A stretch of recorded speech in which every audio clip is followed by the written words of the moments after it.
Project is both a local and small organization, but also has an expanding network. And so glad to have everyone on board. Again, I'm going to give it just one more minute here. And as people are still signing on, I'm going to play a quick video about what Chispa does and let you meet some of our team members via that video. But welcome, everyone, and thanks so much for being here today.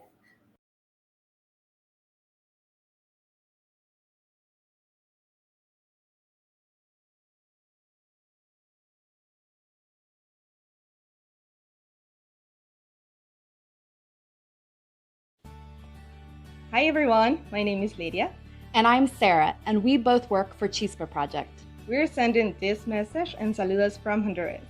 In Spanish, Chispa means spark, which is exactly our goal, to inspire and empower Honduran students with access to books by creating school libraries and getting students their first ever children's books. We're asking for your help today to help us build libraries. Making a library in Honduras with Chispa Project means starting from almost nothing, except the excitement and willingness to work hard from the school community. We work side by side with the community to create library policies, a library space, and create reading corners in every classroom so kids have access to reading daily. We then have workshops for all the teachers, students, and parents on how to use the books. The best part is the inauguration, a day-long festival where kids get to do crafts and read different books in rotating activity stations. This is the first time they'll get to visit their new library.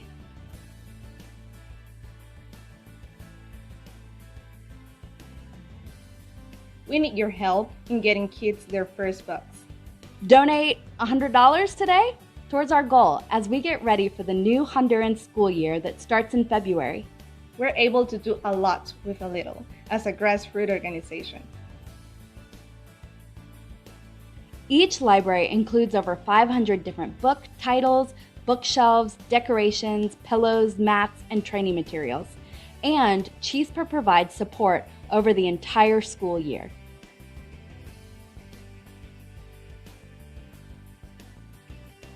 Thanks so much for your consideration. Gracias!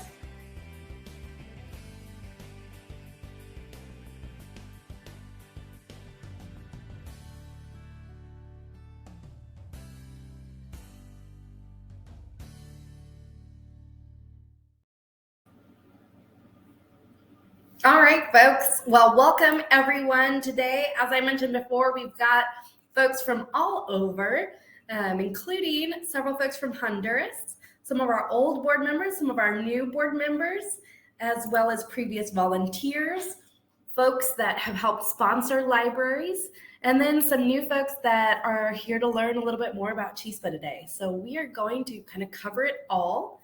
The point of today's virtual meeting is just to give us a chance to connect live, to let you ask any questions that you might have.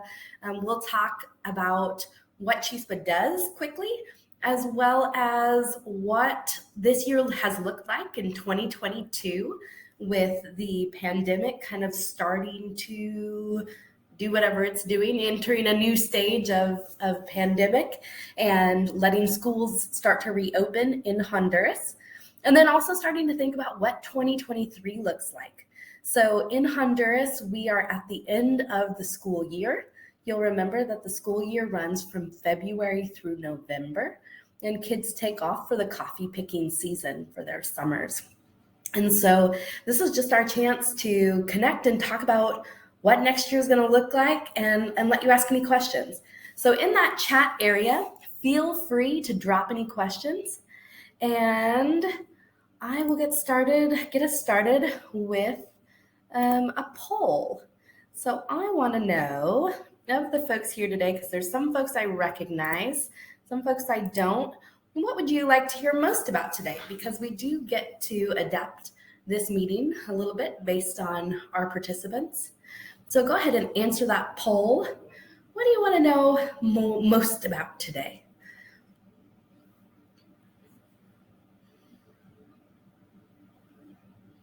All right, almost everyone's answered. Got a few more people. Try that poll on the right-hand side. I like the nitty-gritty. We've got a lot of details for you today.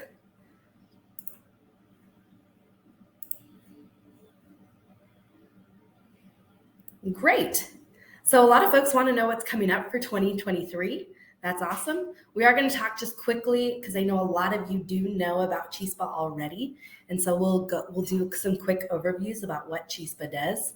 And then, yeah, definitely get into the dirt about what's happening or what's new or what we're hoping for this next year. All right, I've got one more poll for you. I want to know, of the folks that are here, have you been to Honduras?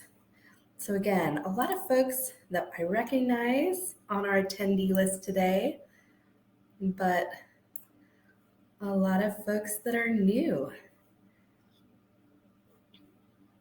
A lot of previous volunteers. Ooh, and several people that have visited Honduras. That's great. You know, one of our audience members said they lived here. They're tuning in from today. Great. And then several of our current board members live in Honduras. All right, awesome. Well, thank you for being here today, first off. Again, as I mentioned, we've got a lot of folks that are previous Chispa supporters that have been longtime supporters. We are what I would still consider a startup nonprofit. So we started back in 2016 officially as a nonprofit. And in those 6 years, with 2 of them being during the pandemic where schools were shut down in Honduras, we are still kind of in that entering phase of growing and continuing to find new ways to expand and reach more kids in Honduras. So very neat. And so we're going to start with just a brief overview. That video that I showed right at the beginning there does tell you kind of what we do, but for the few new folks that we have today, we're just going to kind of go over again what makes Chispa special. And in Spanish, Chispa, you can all practice saying this, Chispa in Spanish means spark. And so in order to not sound like a gringo, you can say Chispa, not Chispa, Chispa. And that's exactly our goal, to inspire and empower Honduran students with books. And the word in Spanish, chispa, is used in several different ways that English speakers would recognize as the chispa that starts a fire, a spark that starts a fire, or a spark that comes off of a match. But chispa is also used to describe chocolate chips. So chispas of chocolate, or the sprinkles on top of a cupcake. And it's used to describe people. So that a person would have spark or have chispa is a way to talk about a person that's a go-getter, a person that wants more out of life, a person that is just ready to go. And that's what we know that kids are around the world, is that they have chispa, they have this spark, and sometimes just need some help lighten it up. And so that is our goal here at Chispa Project, and that is where the name came from. As I mentioned, we're a startup, and so still today, a lot of our books are shipped down to Honduras from different people's garages, or currently I am actually visiting the United States to help pack up some boxes. And my father-in-law is online today, as well as some other family members from Illinois that have helped collect school supplies. And so this week I am packing up a bunch of pallets to be shipped out, and a local grocery store donated some space so that we could pack a pallet. And so as you can see, we get very creative, making sure we make the most of your donations as well as the most of our resources to keep all of our staff funded in Honduras and do as much as we can with volunteers or resources that are donated otherwise. And so we started it back in 2016 officially, but several years before that, I had been visiting Honduras and had lived in a small dirt home doing some volunteer work in a school. And that's when I started thinking about, okay, this school needs so much, this little one-room schoolhouse that I'm working in. So what can I really do? And what I noticed was I had kids in my first and second grade class that couldn't read, that weren't interested in reading. And so by providing the first donation of books, of children's books, they ate it up. The kids in my classroom, grades 1 through 3 in one classroom, would come after school and read on my porch, as you can see here. And their parents would come at night to read with them. And it was just incredible, the amount of power that a children's book had. And that's where this idea came from. In Honduras, 2 out of 3 people live off of less than $2.50 a day. So that's not the experience for all Hondurans, but many Hondurans that live in extreme poverty. A book that's imported for about 15 to 20 US dollars per book, a book is going to be very inaccessible. But we also know that reading is the foundation of education and knowledge today, and how knowledge is spread. And so by making children better readers, we provide better ways to be more informed citizens, to be retained in school, and to raise reading levels and comprehension, critical thinking skills, all of these important skills that they're going to need for life, no matter what they do. So that is our humble beginnings, where we started bringing down books in suitcases. We also started with just 2 employees, myself and a Honduran coworker, and we got around largely on a motorcycle, getting to villages that couldn't otherwise be reached, as well as just whatever form of public transportation we could find. So you can see one of our original bookshelves on the top of this little moto taxi. And my coworker kind of crammed in there with all our books. So really, we have always been a very innovative and Chispa organization, wanting to get things done and make the most of our resources to reach as many kids as possible. So where do books go? We currently work in 2 basic types of libraries. Although what makes our programs special is the way that we can adapt our programs to whatever school we're in. So one of the ways that we work is an in-school library, kind of your most common, a classroom that gets outfitted as a library. And then we also have traveling backpack programs. So our in-school libraries, several of you have set up before, and here's some of our past libraries that we've put in. And as you can see, we outfit a room with everything from books, bookshelves, decorations, painting, murals that we get the community involved in. And we can do it in whatever space is already available. So we don't build. We think it's best to use what infrastructure is already there. So this was an old corn storage room. And providing local mats, just basic things to outfit a library to make it comfortable and attractive, while focusing the majority of our resources on the books themselves and the training opportunities. Be sure to fill in any questions there in the chat. If you have any, go ahead and stop me. I'm happy to answer them throughout this. So we are in 76 schools to date, and half of those are in that in-school library, and half of them are currently in traveling backpack systems. So this system is designed for small rural schools that have generally multi-grade in a classroom and have 1 or 2 teachers per school. And so these backpacks then have their own inventories, and it's about 30 to 40 books in a backpack.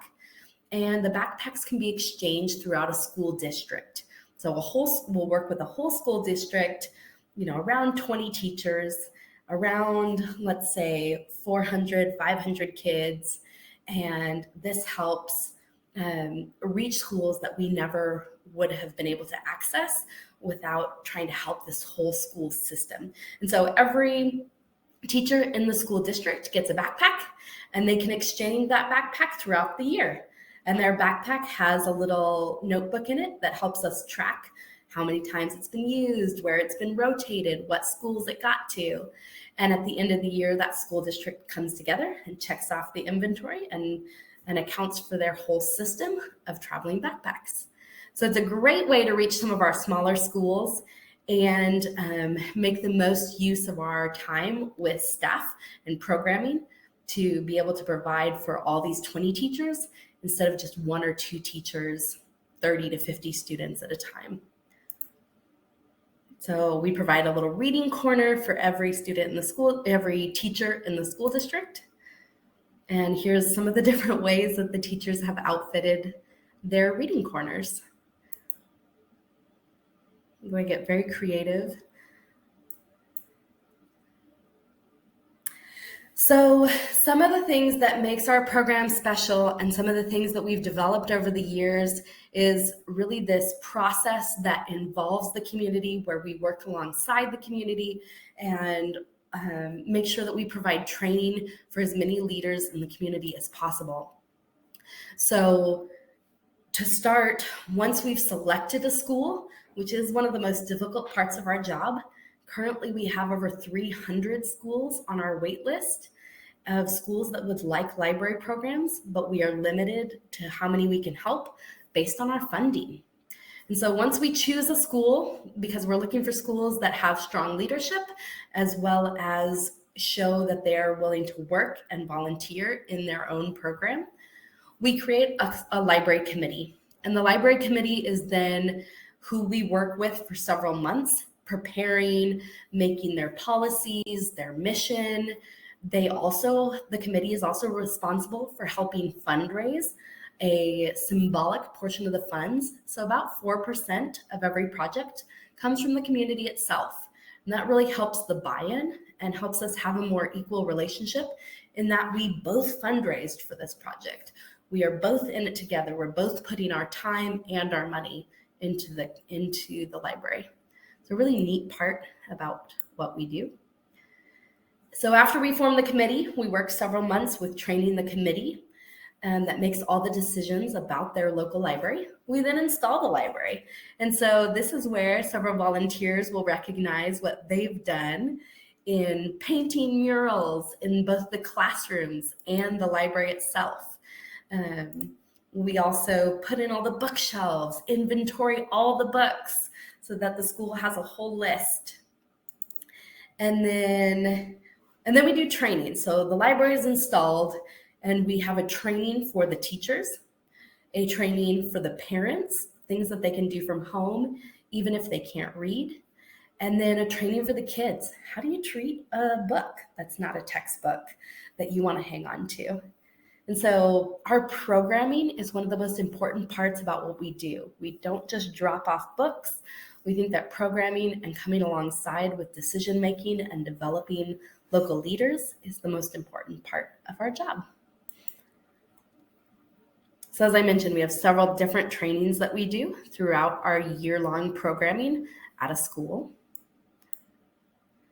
And then comes the inauguration. So if you came on a volunteer trip, or if you are planning to come on a volunteer trip, during the week that you are here, you will help install the library and then inaugurate the library. And the library inauguration is a day-long festival where we get to celebrate all that the community has done to install their library, as well as give the teachers a chance to practice what they just learned in the teacher's workshop.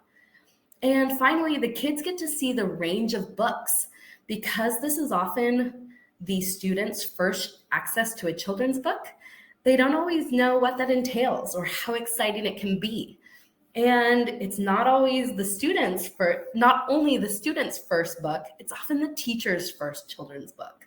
And so this day is also a day that they get to practice what they learned in that training because it's their first time.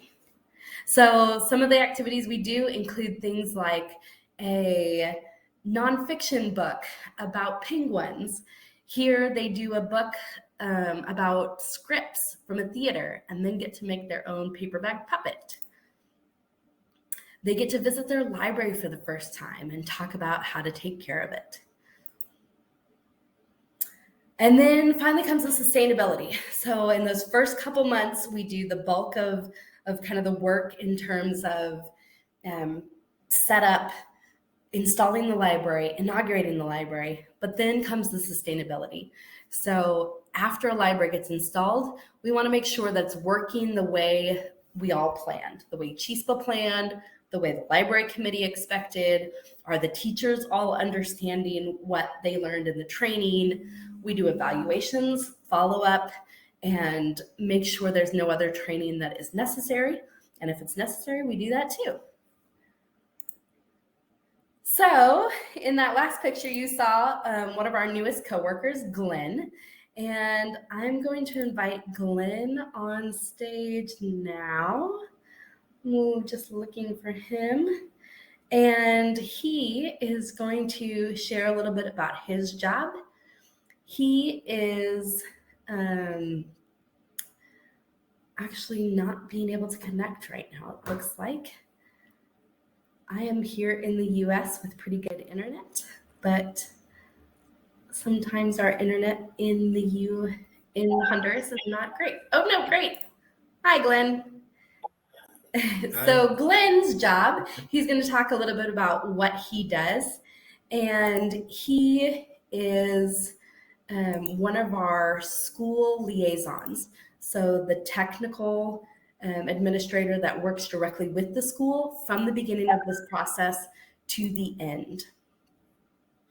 And Brenda just asked, sorry, Glenn, before you get started, how many libraries have we installed since 2016? We are on 76 currently. So 76 schools, and about half of those have the in-school library, and half of those have the traveling backpack libraries. All right, I will make room for Glenn and let him tell you a little bit about his experience with his first year at CHISPA.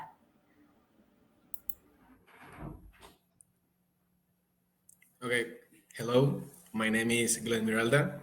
Here at CHISPA, my job is to work in the field directly with the schools, principals, teachers, parents, and students to create libraries from the first meeting to the inauguration.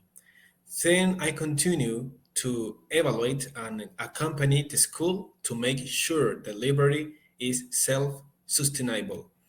Working at CHISPA give me the opportunity to make a difference and improve education in my country. Honduras is a country with needs, but the best thing we have is the people. We can see this when we visit communities and talk to the people who worked to get the library project. After the pandemic, education in Honduras was hit hard. 2 years with online classes caused the drought and very low learning ability. This year, going back to schools is a victory, but we see the need to continue making libraries, and the teachers know the importance to reading to improve the quality of education. But all this will not be possible without you. With your support, the dream of a library begins. So thank you for keeping the spark burning. Thank you for trusting in us.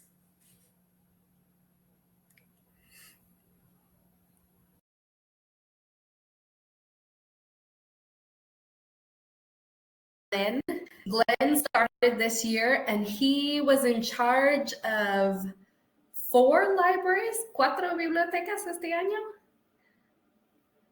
¿Tuviste? ¿Cuántas? 5, 5, 4, 4. So he had 4 libraries that he helped install from the very beginning to he's now in the sustainable part. So making sure the follow-up with schools, what's the most some of the challenges that they each have that are unique to each school.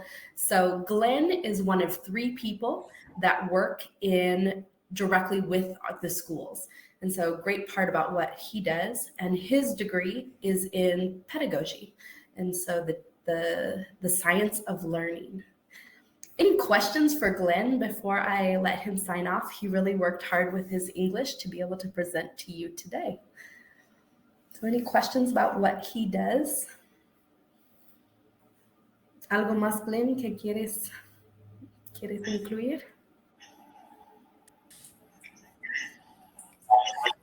No, solo agradecerles por todo lo que hacen. So, no, just wants to thank you all. He has nothing else to add, but thank you all for what you help us do.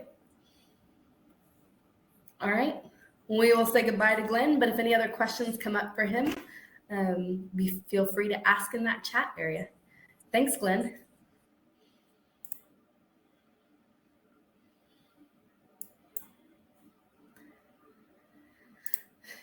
All right, so as I mentioned, Glenn's job is constantly being on the road. This week in Honduras, we've actually had a lot of flooding. And so school has been canceled multiple times this month and last month. And so he actually was supposed to be gone yesterday, but school has been canceled because of the flooding across the nation. So that's one of the things we face every hurricane season in Honduras, and continues to be part of one of our challenges. All right, so Chispa 2022. As I mentioned, school just opened back up this year. So again, the school year runs from February through November. March 2020 is when school shut down. So pretty much right at the beginning of the school year, not a lot done. And the pandemic in Honduras, as many of you know, looked a lot different than it might have in some of your countries. So here in Honduras, we were on military lockdown from March through November of 2020. People were not allowed to go to work. They were not allowed to leave their houses, except one day every 2 weeks, according to the number, like their social security number. They were allowed to leave to go grocery shopping, to go to the doctor, to go to work. And so a lot of unemployment happened because of that. As you can imagine, if you ran a restaurant, that left you without a job. If you had, for example, animals across town, like a farm in a different town, you couldn't get there. And so it was just a very difficult time all around. And things only started to open back up in November of 2020 because there was 2 hurricanes that came through within a week of each other and devastated the country. And so in that chaotic time, the government lifted sanctions on the military lockdown, and so things started to open back up, but in not a very organized or not in a very organized manner. And so during the last 2 years, school has been closed and did not reopen officially until April of this year. So over 2 years without school. And some of the programs that we tried to run during that time were some emergency programming to help get our libraries to lend books from home, to help provide school supplies for parents that wanted to take their kids out of school. Things like copy machines. We provided over 90,000 copies of homework during the pandemic. And so 2022 came with so much anticipation for our team as well as for Honduras, of just like, this year schools have to reopen, right?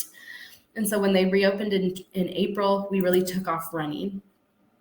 And this year alone, we managed to install an additional 8 libraries despite the late start in the year.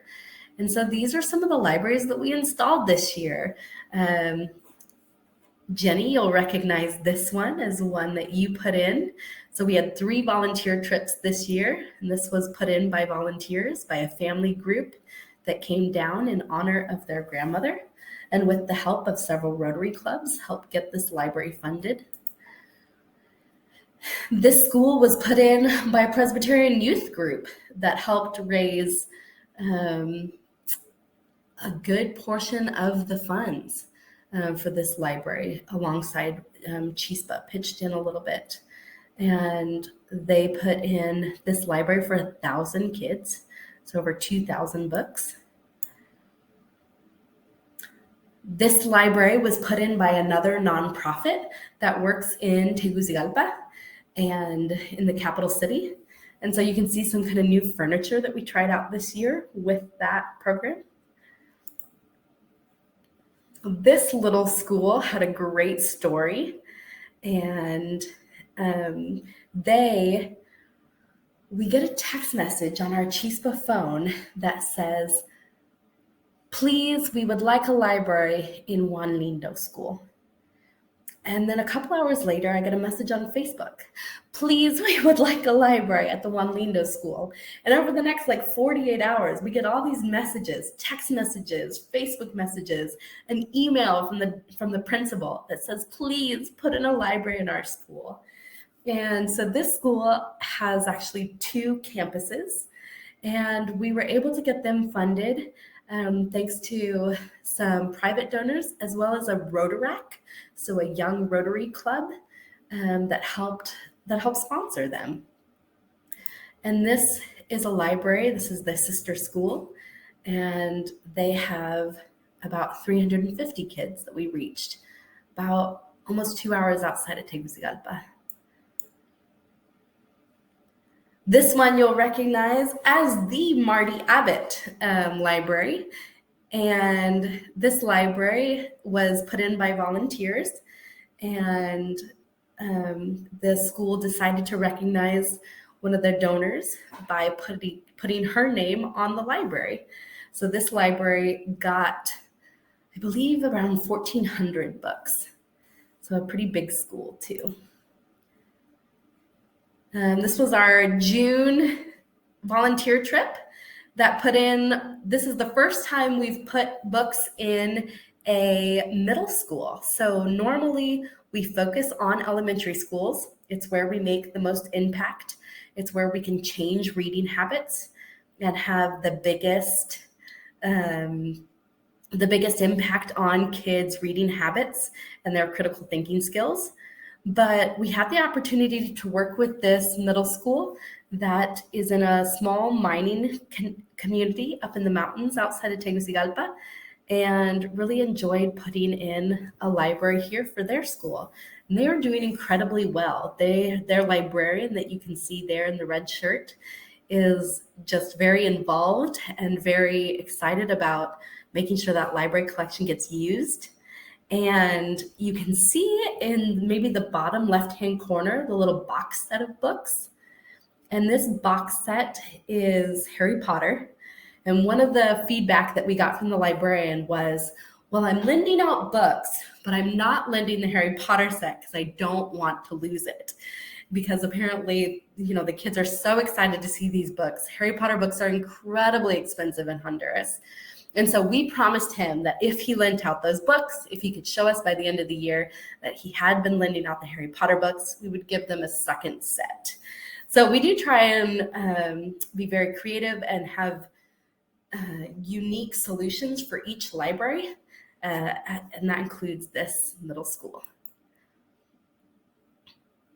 During that June trip, we actually installed 2 libraries in 1 week. And so this is the elementary school in that same community. And this one, I've got a few folks here from the Rotary Club, the Rotary Clubs in Canada that came together to help install these libraries in La Paz, about 2 hours outside of Tegucigalpa. These are, again, also sister schools that have 2 campuses. All right, loving all the comments on the side. Yes, Dylan, we're excited to see those books in use and looking forward to presenting to your Rotaract Club in a little bit. Any other questions so far about what 2022 looked like? It's just been a really successful year, really grateful for our team. And so let's talk about what's new this year and keep those questions and comments coming. I'm loving it. So this year, some things that we tried out that were new was in the past, we've had international volunteer groups come down, but we haven't really taken advantage of Hondurans that want to volunteer locally. We haven't found a good way to really incorporate or have them travel with us. There's some liability issues. There's also issues with volunteers that maybe can't go or leave work for a week to do something out of town because a lot of our schools are far away. Our farthest school this year was actually almost 8 hours driving away on the border of Guatemala. But this year we tried to do a cohort of Honduran volunteers. So a lot of college students that need to get volunteer hours. And they came for several months every Friday in the mornings and would work in our office.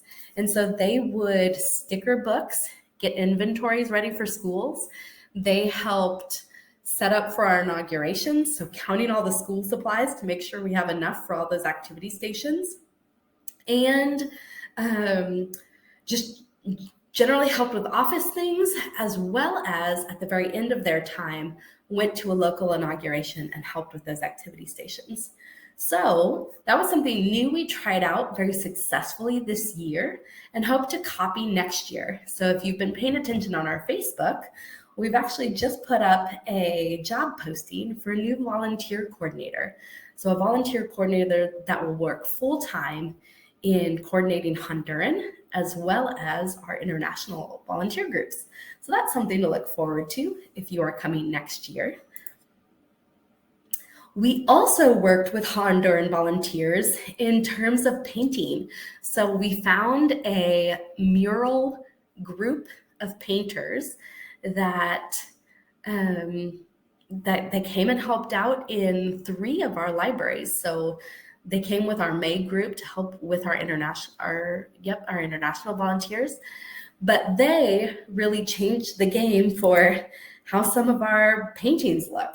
So our murals are generally, as I describe them, done in the cheaters method, where we project an image on the wall, chalk an outline, and then fill it in.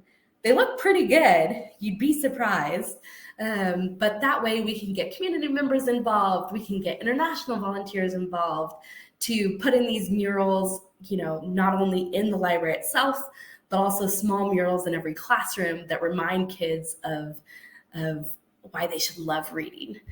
And so getting these Honduran volunteers in, first of all, is a great way to promote Honduran artists and let them practice, but also provide them with a small stipend and really promote their artwork and creativity. So that was a really fun thing we tried out this year and that we will be doing more of. Yeah. And Lori came with us and was forced to paint. And so she knows how exciting this is to have some actual talent on our teams helping us out with some painting. They also helped with this school, and this one was a whole week of their volunteer time. And so really enjoyed having them in this library. But another thing new that we tried out this year in 2022 was we played with furniture. So in the past, as a small organization, we've really tried to focus our funds on books and on the programming that we do directly with kids, directly with teachers, directly with community members to run their library. But as we start to have more funding and are able to work with bigger schools, it makes more sense, especially in schools that have 1,000 kids, to add some of these furniture things that now are getting that much more use. So in the past, when we've worked with smaller schools, 100, 200 kids, it didn't make a lot of sense to spend $2,000 on furniture. So this year we tried that. We thought about what that would look like. And this is some bean bags we tried out, made by a local Honduran company with our logo on them. How professional is that? So we really enjoyed adding that to our libraries this year, as well as we tried out some different furniture use. And so hopefully you'll be seeing more definitely of those bean bags in the future. We put them in 2 of our schools this year, and hopefully trying out some more types of styles of furniture in the future. Another big thing that changed this year was the size of our team. So as I mentioned, our team started with 2 people, me and another person on the back of a motorcycle. And up through COVID, we kind of buckled down, we really buckled down. My Honduran coworkers went part-time salary, even though they couldn't afford it, but we knew that maybe Chispa couldn't afford it or couldn't hang on through the pandemic if we didn't take some drastic measures. And I went without a salary for a good 6 months. And so thanks to their sacrifices, we've been able to survive the pandemic and now thrive. And so up till last year, the end of last year, we were a team of 3 people. And this year we doubled in size. And so really excited to continue that growth that had stopped and been cut short right at the pandemic time, and really pick up where we left off in our growth. And so again, as you'll see on Facebook over the next couple weeks, we are searching for some new team members, continuing to grow, continue to reorganize our org chart. And so those are some things to look forward to next year is, as you can see here, Dunya, Maria, and Glenn are all the people that were in charge of working directly with the schools, and each had about 4 to 5 schools under them this year, both from pandemic schools that we hadn't finished, as well as the 8 new schools that we installed this year.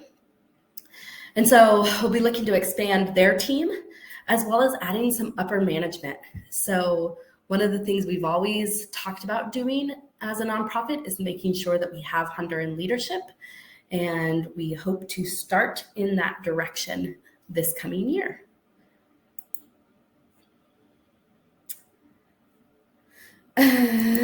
I do want to mention, you'll see Lucia in a minute. Lucia is the first time we've had like a communications coordinator, fundraising officer. So all the communications that you are getting through Facebook or our newsletter that you've been seeing more of this year is coming from Lucia. So thanks to her leadership in how we communicate, hopefully we will be upping our game in our communications and sharing what we do and how we do it better. Another thing that changed this year, and that was a challenge actually in the last couple years, is our book sourcing. So in the past, books have come mostly from the US, and during the pandemic, our supply was really cut off, both in terms of the price of paper. So book prices soared and became more difficult to get, and our shipping became incredibly difficult, as you can imagine. And so this year, we've finally found some new book sources, are still struggling, but have finally found some ways to ship that are different. As I mentioned, I'm currently visiting in the United States right now, packing up some pallets. And we're only able to do that because a local grocery store, Joe's Market Basket, donated some space for us to be able to pack a pallet. So making sure that a pallet is, all the boxes in a pallet are properly packed to be able to survive the ship ride over, the ride through customs, the ride on a truck to get to our place.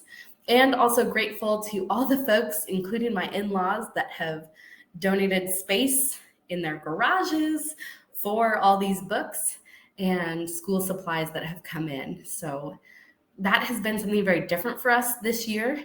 And in the last couple of years that we're finally figuring out how to ship books here to Honduras and dealing with the price increase. So a lot of our materials have gone up about 20%. So books, that includes our bookshelves. Locally, the price of wood has soared. And so a lot of price differences you'll see in our libraries, especially for folks that have helped sponsor a library. That's something you'll be seeing different. Here is a sample library budget. And so this is your chance to kind of get into some of the nitty gritty of where does the money really go? And as you can see, a bulk of the money of a library goes into the books itself. Books in Spanish, the variety that we get on average costs about $7 a piece. And that includes shipping, the book handling. We have to ship to Miami and then ship from Miami to Honduras, as well as the price of acquiring those books. But books in Spanish are generally more expensive, and their range, about 25% of our books are hardcover, about 25% of our books are chapter books, so those tend to be a little more expensive. And you'll see a lot of resource books, board books, and so that variety and quality of our books that we have a high standard for make those prices not the cheapest books that we could possibly buy, but we certainly work really hard to get most of our books at about 50% off. So a lot of people ask me, Sarah, can we donate books? And we were like, yes, but also because we need books in Spanish and because of the different alliances that we've set up with Scholastic or with other nonprofits, we're able to get those books at a major discount. And so donating to help buy books is the best use of your resources. Some of the other costs you can see on there are our bookshelves that we buy locally and the training and follow-up programs. As I mentioned, like the work and programming that we do in a school with our different technicians, like Glenn that you met today, is a major part of what we do. And we've upped that library materials and decorations costs, partly because costs have gone up, but partly because we're providing more decorations. This sample library budget is for a school that has 687 kids. So it's a pretty big library. So libraries generally cost anywhere from $10,000 to $20,000, depending on the size of the school. Any questions about that nitty gritty? We really want to be transparent about how we use and are good stewards of your donations. And that's one of the ways we can appreciate what you do. All right, I'm keeping going, but keep those questions coming. So some of the stats of 2022 at the end of this school year, we are looking at just this year alone, our 8 new libraries reached 4,117 kids. Just in those 8 libraries alone, because they were bigger libraries, we donated almost 9,500 books, and we trained 196 teachers. Again, just this year. And that's starting in April. I want to compare that to our all-time stats. So look very closely. Here's this year, 2022. And here's our all-time. So a good chunk of what we've done in the last 6 years was done in this year alone. So the more we are able to grow, that much more we are able to reach, that much more we're able to donate. So about a third of the students we've been able to reach, we reached this year. There's those last year stats. Almost over 20% of books we've ever donated were donated this year. And about 20% of teachers we've ever trained were trained this year. So it was just a really successful year. And thanks to the growth that you all allowed us to do. When we're able to have bigger schools, we're able to reach more than we've been able to reach in the past. International volunteer trips. So as I mentioned, we had 3 volunteer trips this year. Few folks that are on here today you'll recognize. Here's the type of place we stay, so kind of dormitory style housing. And these are the types of things you'll be doing if you come on a volunteer trip. Vicki is here today. And we've had volunteers of all ages, so over 80. We had a 3-year-old this year. So everyone is able to help. We welcome families. We welcome family groups. We welcome churches, Rotary clubs. Volunteer trips are a great way to get involved. And this coming year, we have 2 volunteer trips that are coming up that we are posting. Oh, sorry. And if you come, you get to do some different cultural things. We want to make sure that you also get to learn about the country that you're visiting. And so our different volunteer groups have had the chance to learn different things, including a dance workshop from a local Garifuna group, a ceramics class they got to take this year, ride in a moto taxi. So volunteer trips coming up for next year in 2023. Here's the dates. They are online. Later this week, you will be getting an email from me that includes a recording of this session, as well as some links to things like the volunteer trips. It's $1,100 US dollars. You can see this is my son actually volunteering in one of the trips. So everyone can participate.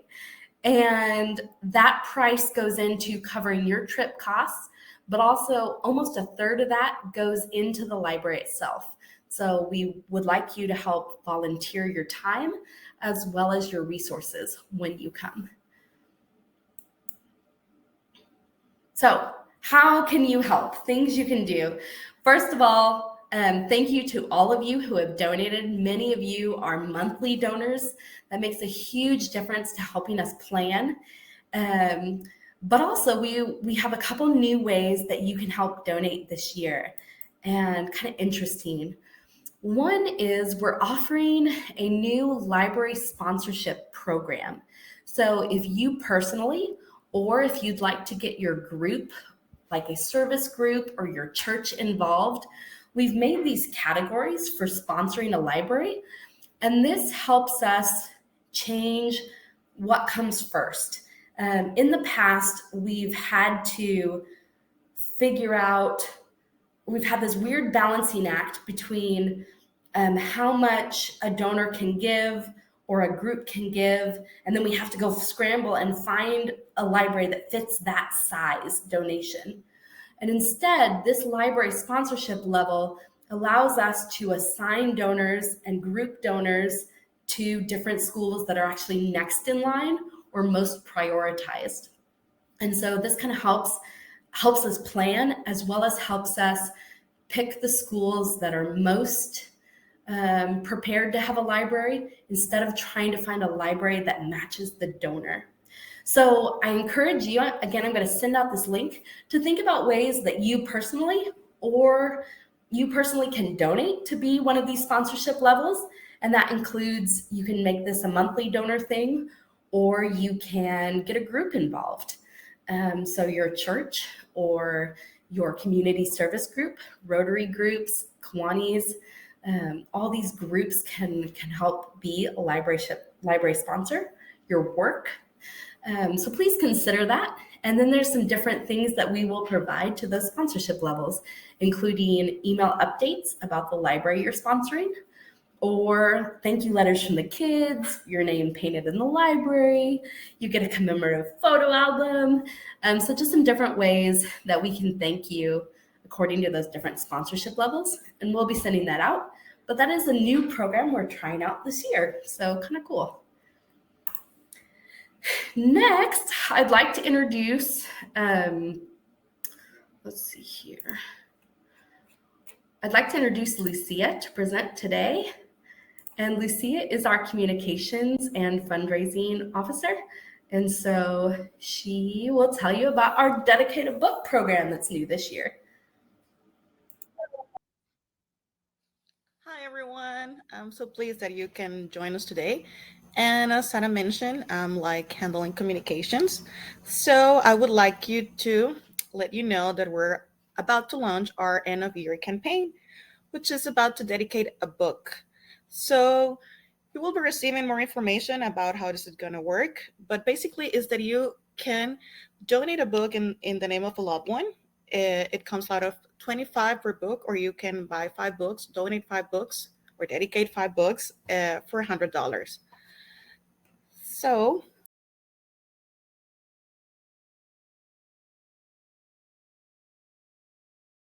sorry about that. Can I have the next one, Sarah, please? Okay, thank you. Sorry. And as you can see, you are going to be able to choose into a variety of books. It can be fantasy books like diversity and inclusion, girl power. So we will let you know like when we have ready the campaign, and you will also be receiving emails. So today it's like a good day, like if you want to sign up for our newsletter, because we'll let you know all the information through the newsletters on our social media. And yeah, basically this is our campaign. We're going to start like I begin in a couple of weeks all the way through the end of the year. So you can decide if you want to dedicate a book for Thanksgiving, for Christmas, or for any other special occasion. So just please stay tuned and we will let you know. And one of the cooler thing about this campaign is that you will be able to receive this personalized certificate. So you can print it out or give it like personally to someone, or you can just forward it or send it through email.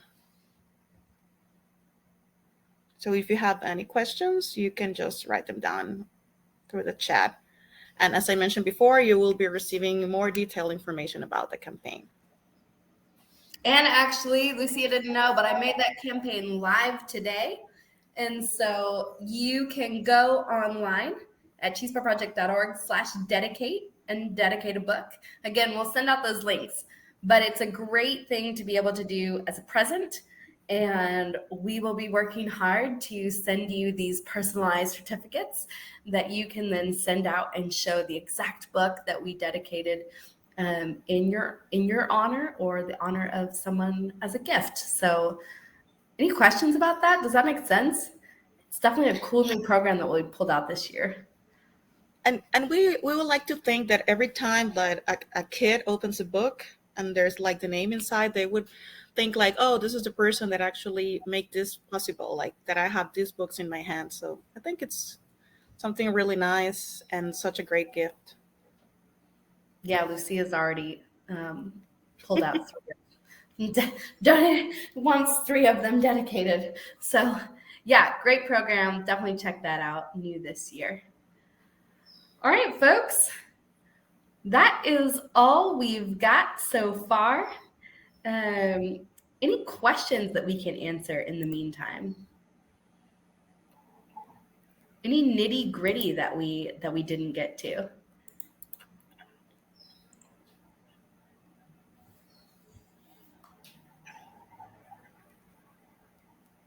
Yeah, we've done these book labels in the past, the book plates, if you will. We had just tried them out last year, but hadn't opened it up to the public. And so, yeah, great, cool thing. And it'll only be available through Christmas. So definitely get it now. Great. And now is the time to sign up for volunteer trips. So those are coming up pretty quick. We did them at the beginning of the year, of the school year this year, because we want to make sure that